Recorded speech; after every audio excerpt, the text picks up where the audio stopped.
Столица республики – это все-таки тот город, который, во-первых, обеспечивает жизнь 1/3 населения республики.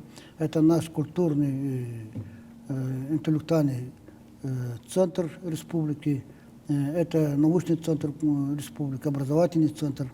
И тем более гости познают Якутию, республику. Приезжают постоянно да, сюда, приезжая с Якутска. Они, конечно, отмечают, что в последние годы изменения происходят, в глазах меняется город. Но это не отвечает тому требованию, которое наши современные якутяне ставят.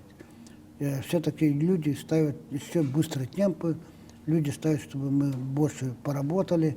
Хотя мы в городе Якутске строим жилье, например, столько, сколько 5 лет назад строила вся республика.